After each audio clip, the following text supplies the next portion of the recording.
just wrapped up our 5-episode series aboard Holland America's Nieuw Amsterdam, and after visiting 4 different destinations in the Eastern Caribbean, we are breaking down our experience as first-time cruisers with a toddler.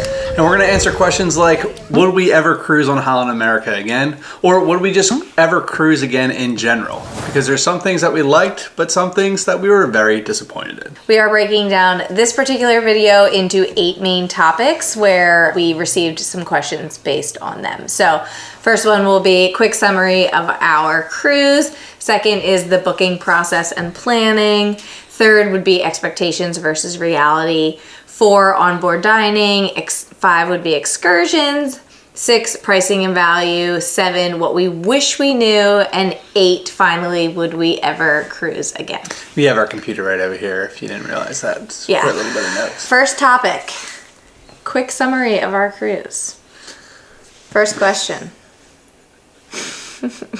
Kevin switched it. I liked overall cruise ship experience, and he made quick summary of our cruise. This is staying. So we just got a little tip about This is it. definitely staying. Anywho, what was the cruise ship like? The facilities, amenities, food, entertainment, activities, etc. I would say personally that I felt like the overall cruise ship was a little dated. It was very nice. It was clean. There was nothing wrong with it, but just overall, it was on the more dated side. Well, they're appealing to their demographic. Yeah, I mean, there was nothing wrong with it, but it was just, you know, more dated. I kind of felt like I was aboard the Titanic rather than like When the we were new first walking through, yeah. Royal Caribbean, crazy, cool cruise ship that just came out. We'll get into expectations versus reality to kind of The dive food deeper. was absolutely delicious. Yeah. I think that is where Holland America really just goes Shines. above and beyond. But we'll get into more about that later as well. That was probably the highlight of It's really good. the experience on the cruise ship. And then as for activities and entertainment, you know, Holland America is geared, we believe, towards an older demographic. Therefore, there aren't like a whole bunch of water slides. You don't really have that like theme park atmosphere that I feel like some of the newer ships that you can get on like a Disney cruise or a Royal Caribbean kind of have. So it's more laid back. They have, you know, your typical 2 pools, and then they have like a basketball court, a spa, a gym, those kind of things, but there's no like crazy water slides or adrenaline junkies type style, like bungee jump or whatever. right. But I do think Holland America's focus is more on like the traditional cruising route and the destinations rather than the cruise ship experience too, though. So it's not like, I don't think their goal is to have the most crazy wild thing on their ship. But yeah, so I think that their area of shining is definitely the food. Other than that, the ship was nice, but nothing to, you know, a little dated. Okay, so number 2 is the booking and planning process, which as first-time cruisers, I'm not gonna lie, this can get pretty confusing and rather complex. So we booked this over the phone without a travel agent, and we were just kind of caught off guard because we were expected to know the nuances of the cruise. We also booked a little bit last minute. So maybe had we booked like 6 months in advance, we wouldn't have needed to know as much information at the booking process or at the booking time that we had to know when we booked it. For example, dining reservations. Yeah. There's early, there's late dining. There's walk-in, but they were kind of saying that like the likelihood of getting a table during walk-in is unlikely, or you're gonna have to sit with like other people that you don't necessarily know. So. And we were booking it so close within the cruise time that reservations were getting booked up. So we felt the pressure that we had to make a decision rather quickly. Right. We were also traveling with family, so we were a group of 7. So it seemed complicated. Yeah, you have to pick your cabin location. So do you want the bow or the front of the ship, the stern and the back, or the middle? Do you want to be close to the stage or close to a bar? You got to think of those things because you don't want to be, if you're a light sleeper, you don't want to be sleeping right above the stage and hearing the bass of the band all night long. Especially with Wyatt, we were like, we definitely don't want that. So another thing is with dress code. Do you have to wear a suit and a tux? Is there like the captain's dinner or whatever it is? The rep told me on the phone that you do. The forums told me that you don't. So there's kind of like misinformation. Maybe that was just my experience, but The point that I'm trying to make is it can be rather confusing and definitely stressful, especially when traveling with family. And then or just a big group in general. To add to that, if your port is not close to your home, then that means you need to fly or drive to that port location. And if you're flying, then you need to think about what time does the flight arrive, what time does your ship disembark, because if your ship disembarks, say 1 p.m., you don't want to rely on that airline. There's been so much snow this winter.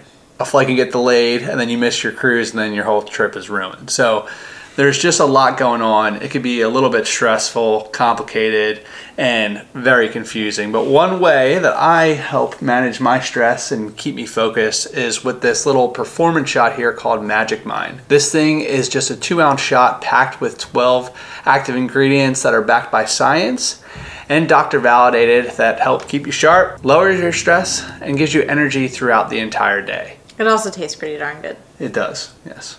I took this in the beginning of this video just to help me stay on track here and make sure I don't lose my words. Lose focus. Yeah. I typically drink this every morning, especially when I have a big project that needs to get done, because the benefits improve the more consistent you are taking it. And with the new year, Kevin and I are trying to improve our overall health by creating good, healthy habits. And one of those habits is going to bed earlier and sleeping better. Unfortunately, I can't use this, but Kevin's been using their new sleep elixir, which helps him actually fall asleep faster and stay asleep longer and go to bed earlier, because this guy's been trying to go to bed at like 11 o'clock and this pregnant woman can't stay up that late. It's pretty funny because I've been taking this since December and been kind of sleeping like a log.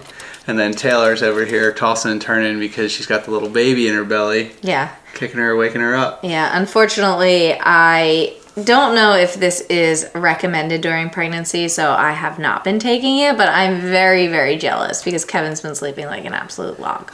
If you're skeptical, I get it. I was too. But Magic Mind is so confident in their product that they offer a 100% refund on your order, no questions asked, just as long as you're within 100 days of your purchase. I've been taking this guy since July of last year, and it really does make a difference. So if you want to build better health habits and improve your productivity, as well as improve your sleep, then give Magic Mind a try. So just head over to magicmind.com/MOTMJAN or activate this QR code to place your order and learn more. They're currently also offering 45% off of their performance shot and their sleep elixir, so now is a great time to give it a go. Okay, next category here is expectations versus reality. This is going to be fun. This is where we're probably not going to hold back. So let's go back to the first step onto the cruise. I just see cruises like the Carnival or whatever, the Odyssey of the Sea or whatever the crazy one that I see on Instagram with all the ads and stuff. And it's just this big colossal thing. They're also like those ships are all like crazy colors. Like this was like bland. Right. It just felt like the Titanic. So I had this like, I don't know what my expectation was because it wasn't the Odyssey, but it wasn't like more dated. It was somewhere in the middle. So that was kind of the first impression for me. I guess I would agree. I thought it was going to be a little more renovated than it was. Yeah.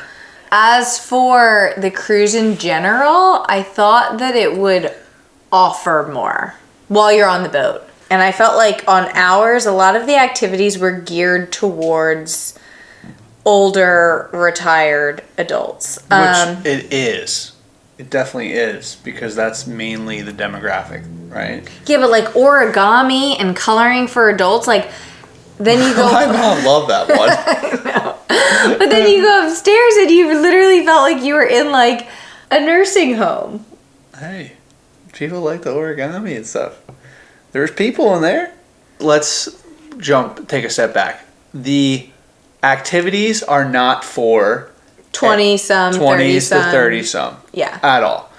There's bars that are open all day long. So if you have the drink package, well, even if you don't, you can still buy drinks. So there is stuff to do. We also were with our toddlers. So on boat days, we had to be in the room. One of us had to be in the room when he napped. So like we didn't really have the opportunity as much as other people to go try out every single activity that was available. But I also feel like even if you wanted to, like, you're saying like there's bars available, like you're not getting that vibe if that's what you're thinking.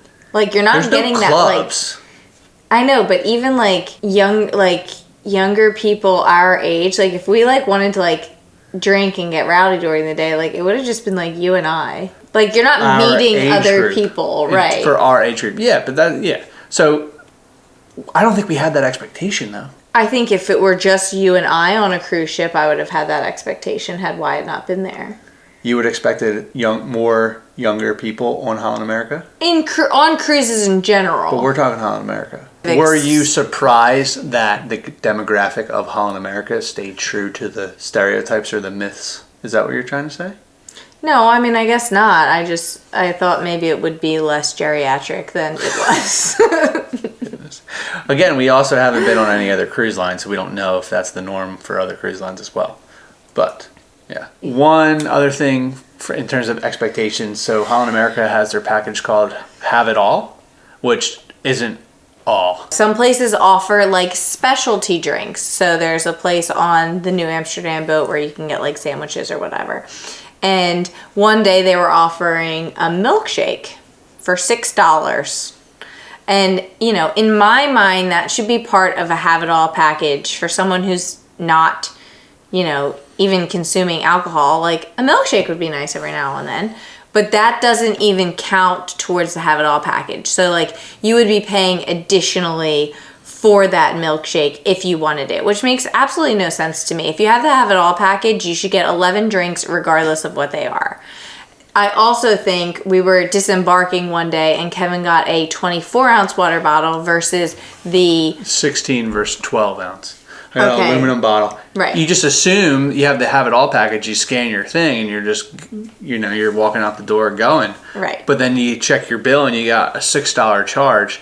And it's just like, you're on vacation, the nickel and diamond when you purchase the have it all package, it's just really, why? You know, Right. why Holland America? Because that just puts bad taste in your mouth. Or it makes sense for, you know, if you want a shot of whiskey and you want like the top tier whiskey, you want like the Macallan over the, I don't know, my whiskey's that great. But, you know, if you're getting something more expensive, okay, fine, maybe you pay the difference. But The $11 is the benchmark, I think, for the have it all package. Anything that's more expensive than $11, you get charged the additional amount. That water is still less than $100 or less than $11, but since it's not a can, it's just like right. silly. So that part, I think, is a little misleading. There was also, what was the issue with the Wi-Fi? We could... Oh God! So again, if you do not get the have it all package with Holland America, you have to pay for your drinks, you have to pay for your internet, and you have to pay for. Is there one more? Oh, you don't get an excursion credit, and you don't get a specialty dining credit. So if you need internet, it kind of pays to just get the have it all package. It does, but then you had to extend the have it all package. So the internet, there's different levels of the internet too, which is like what apps you can do. Can you stream or not? Can you upload a YouTube video? So we had to pay for a higher bandwidth to upload a YouTube video. And then you can't just pay for a higher bandwidth internet for like a day pass. You have to pay for the remaining of the trip, which is just like, oh man. It's just it's just very misleading. It's not flexible. Like, I would rather pay a little bit more for the have it all package and not have to worry. Yeah, not have to worry. You know, run into these little brutal issues. So I think that was very eye-opening, and the expectation versus the reality of that was very, very different. And I don't know about other cruises. Other cruises might be better than Holland America in this, where you do actually have it all. But in this scenario, it is not what it sounds like. I would still get the have it all package again if we cruised Holland America. I agree. I just do think that it's right. I'm just saying we're like kind of like. I just want to be clear that it should have a different name. We're chopping it up, but we would still buy it again. Oh, one thing for me, expectation. I thought that the pool area would be pretty crowded, kind of like a all-inclusive resort where you have to get to your pool seat early, and that was the case for Holland America.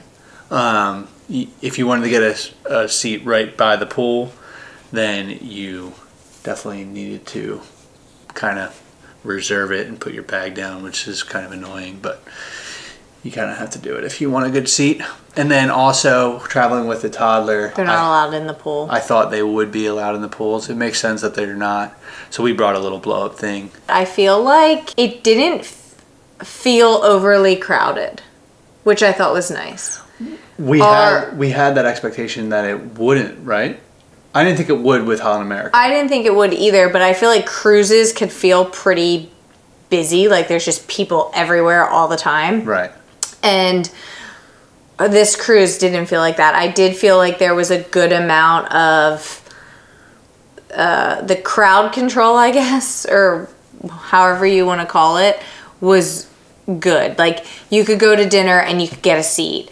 Or, you know, you could go to breakfast, the buffet in the morning, kind of everybody's eating at the same time. It was good. And there wasn't really a whole lot of issues with like getting a table or, you know, even getting like an elevator upstairs. So I did feel like the amount of people to the size of the ship was really nice because you never felt like you were, you know, super Packed crowded. in. Yeah, I It was agree. only if you tried to like leave the second you got to port. And that's when, like, it kind of started to feel crowded because, you know, you're all going in the same elevators essentially to get to the same place. So you're waiting and, you know, dealing with all of the people on the ship. Yeah. But otherwise, I thought it was really nice. Yeah, so I think Holland America, the staff, the guest count, all that stuff was Or the staff rock to guest solid. ratio. Yeah, that was rock solid. And the food staff were very nice and really embraced our son, which was nice. Oh, and they loved Wyatt. Yeah. But I feel like it's because they don't see a lot of toddlers. That's true. Yeah. All right, so let's get to the good section. My personal favorite section about the cruise. Onboard dining and food. This, in my opinion, is where Holland America excels. The food on our particular ship was delicious. Mm-hmm. Every morning we went to the buffet, which had a variety of breakfast. You could crave that overnight oats. You could get so good. A personal homemade omelet. You could get crepes. You could get waffles. You could get overnight oats. You could get eggs Benedict. They Everything. had pretty much a variety of whatever Donuts. you wanted. They baked all of their bread daily. So it was always fresh. It was just delicious. There was no complaints in that department. The only thing that I would say about their dining is do the reservation dining. Kevin and I did go to the buffet dining once with Wyatt, and that one I would not recommend. It was okay, but it kind of felt like college cafeteria food. Yeah. But if sit down dining is so much But better. if you go to the sit down dining, it is amazing. You get a appetizer, your meal, and then a dessert. And it's a 3-course meal, but it's delicious. And I would definitely recommend the reservation seating over the buffet for nighttime. With Holland America too, it's the same. Your price doesn't change, so you have the option to go either or, and it's all inclusive. So yeah, we also got with our have it all package the like fine $100. dining where Kevin and I went to. I guess it was a steakhouse, and that was delicious as well. That one you would have to pay for if you didn't have the have it all. You didn't have the have it all package, but I mean it was great. No complaints. Definitely where they shine. Thumbs up to Holland America on their food. Yeah. Oh, number 5. Oof, number 5. This Shore is where excursions and ports Holland of call. America fails, in my opinion. So with the have it all package, you get a shore excursion for free. I think it's like $100 worth of shore excursion. Yes. Per person. So you can pick $100 shore excursion, or you can pick over that, but you just have to pay like the difference. So if the shore excursion you pick is $180, you're just paying like the $80 additional. So we first booked a shore excursion for our entire group, so the 7 of us, which is hard enough to find with a toddler because there's only so many things that Wyatt can do. And I guess that we were maybe like the only 7 people on the ship who booked that particular excursion, and they canceled it. Which, in my opinion, if you're giving out this shore excursion favor, whatever, you can't just go and cancel it on people, but whatever. So then we booked a different one, and the second one that Kevin booked was a surf thing in Grand Turk, which, you know, has nothing to do with the boat. Nobody else has to book it. Like, it's a company on the island that is working regardless of whether people are booking it or not. It's a stationary wave. So you go there and they just turn it on and push the water and you go and surf it. Yeah. Well, they canceled that one too. Because there were not enough people on the list who signed up. And right? yeah, no crap, because it's an older cruise and no one's going to be breaking their hips trying to surf. But so that I thought was very irritating. Very frustrating. For you to offer these excursions and then cancel them within 24 hours of arriving at the port. And it's our last destination. It was just like... And they're like, you can use the $30 credit somewhere else. And I'm like, everything is sold out because we're going to the destination in 6 hours. Yeah. It was tough. So that part was rough. That was a big negative and put bad taste in our mouth for Holland America.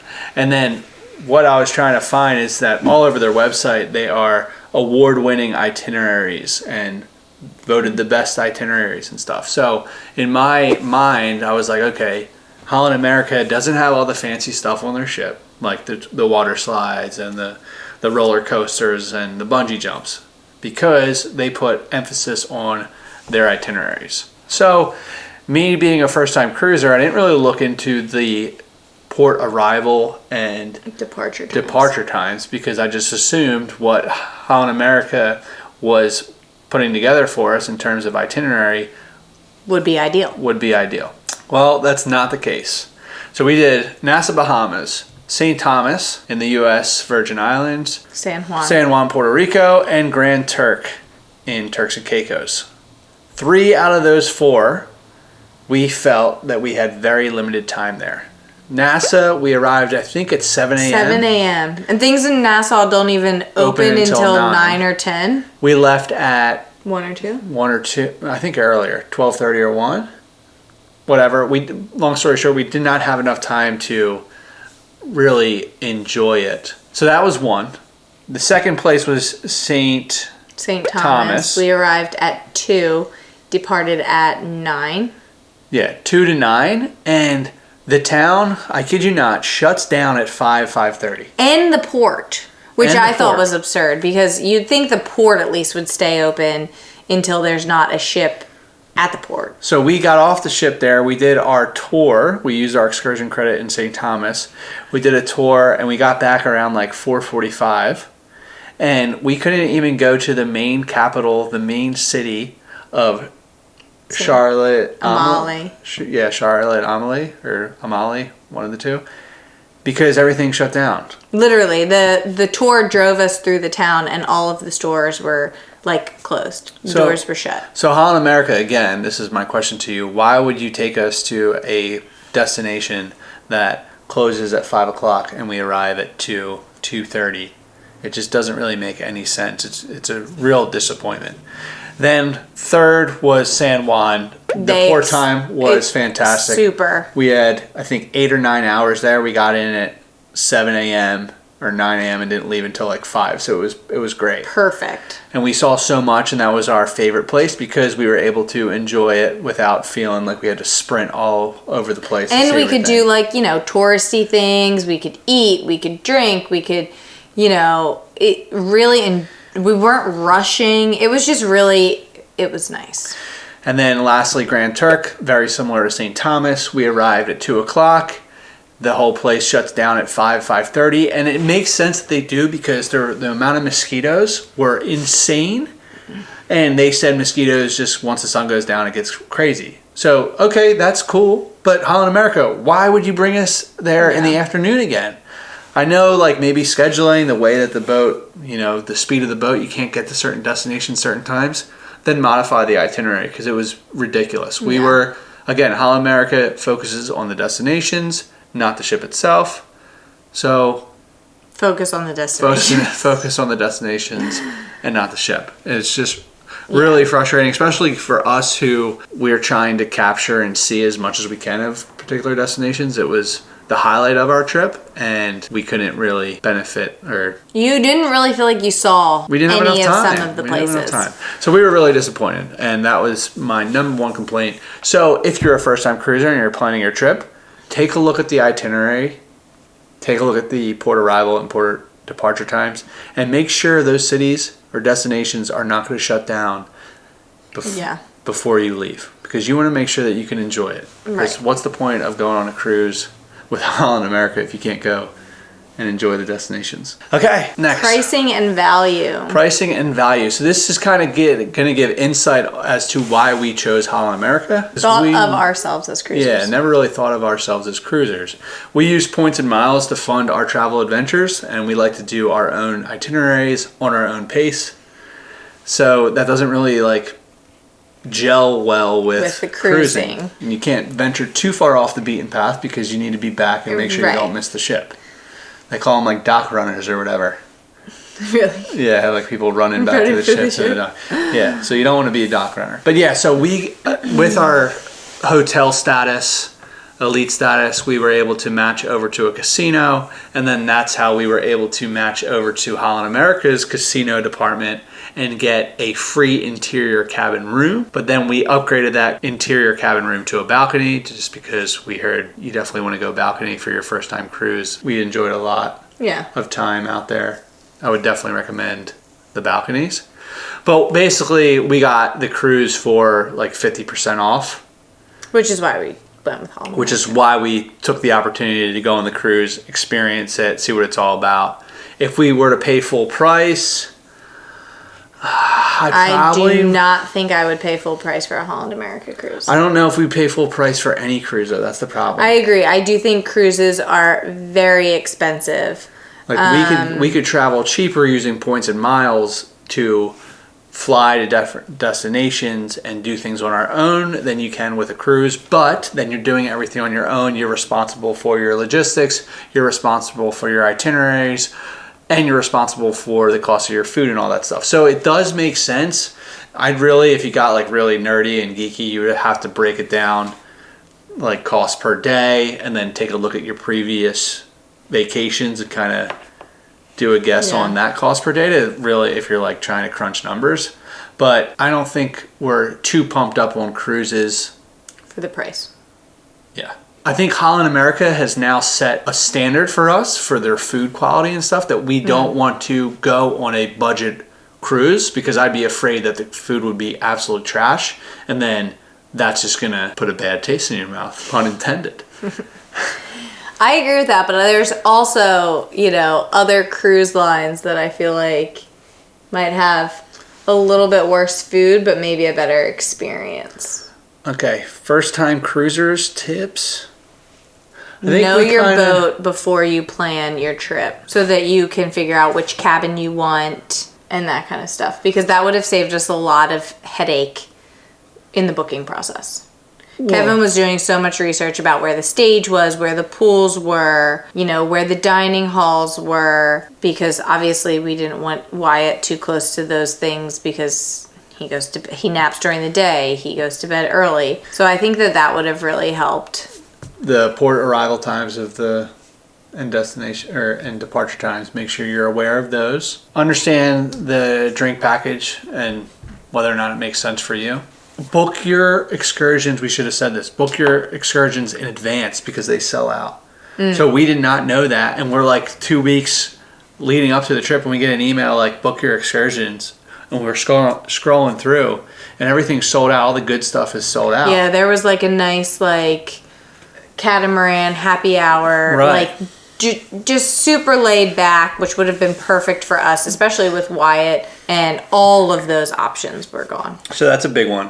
I think try and make your reservations and then book your shore excursions as well. I believe with Holland America you can cancel it and change it if you change your mind. So just book it in advance. You'll be better off if you do. Oh, that's another thing I wish I knew going into it. Kids under 6 months are not allowed to cruise, which I did not know. And then if your child is between 6 and 1 year old, you can't have 2 days at sea? 2 days at sea. You have to the maximum is 1 day at sea because it's for safety reasons. Their immune system isn't strong enough. God forbid they did get sick. They would need to go to a hospital right away. And if you had 2 days at sea, then that would be an issue because you wouldn't be able to make it fast enough. Yeah. So not a pro and a con, just something that I didn't know about or is nice to know for people with young children who want to go on a cruise. But anyway. Okay. Number 8. The final one. Would you cruise again? We actually didn't really talk about this, so this is You're hearing it all shooting right from the hip first here. time. So, Would you cruise again? Here's my opinion of it. I would cruise again. On Holland America? Only on Holland America, only if we got the same discounted package, but I would be very aware of the port destinations. I think I would only do it if it were in Alaska, South America, or the Med. Would not do a Caribbean cruise again. I think Atlantic Canada would be really nice, but we have already been there, so we don't need to do that. But I think that would be a good cruise. So yes, with those caveats, I would not pay full price for Holland America, especially with a toddler. So what are your thoughts on that? I agree 100% with what you said. But if I'm paying for a cruise, or if I were to pay for a cruise, there are definitely other cruise ships that I would much rather try out before I ever go on another Holland America cruise. And So if there is no voucher and there is no discount, Holland America is not on my cruise line. And again, the problem with cruises, in my opinion, is that they're so expensive. They're insanely expensive. I agree. So like, I think there would be 2 cruise options that we would consider. What are our 2 cruise options? One would be focused around the kids. That would be really fun for them. Or one would be more focused around the destination. If you could have both, that would be the best. I'm thinking Disney or Royal if I were to go on another cruise. Right. So like Disney, I would consider the Caribbean. Royal, I guess I would probably consider the Caribbean for those 2 ships because the cruises are going to be the cruise ships themselves will be so entertaining. I am nervous about the crowd size though. I know, but I think that I would just like to experience that type of cruise. Atmosphere, yeah. So that I could compare it. Yeah. Because I could hate that too. Right, yeah, for sure. Yeah. We just might not be cruise people because we like to do our own stuff at our own pace. Right. So it's not for everyone, but it is a good way to travel and see places because you get a taste of it. And it's very laid back. You're not super, it's not very stressful. You have no responsibilities. Yeah. So it's definitely a more laid back, relaxing way of traveling, which was nice. I'm curious about calling and trying to get another Holland America 50% off, whatever, interior free cabin room, just to see if I can get one because we still have status with our hotels. We're literally about to have another baby. Well, yeah, that's the problem. The baby, or we wouldn't be able to cruise until 2026. Yeah, but instead of going on cruises, we're considering buying. Well, not considering. We plan on buying a boat of our own and doing a cruise around America's Great Loop. So if you're new here and not really aware of our plans, that is what we're going to be doing in the future with 2 little kids. And by kids, I mean under 3 and under 1. But it's going to be fun. And we're still going to be on the water. We're still going to be exploring, seeing new places. That wraps it up for cruising. Yeah. Thanks for watching and sticking around. If you're still here, bravo, because we probably got pretty boring. Yeah. Let us know if you're still here. But we'll see. I think our next video is going to be a little ski trip, and then we're going to be boat shopping after that. So stay tuned. Stay tuned.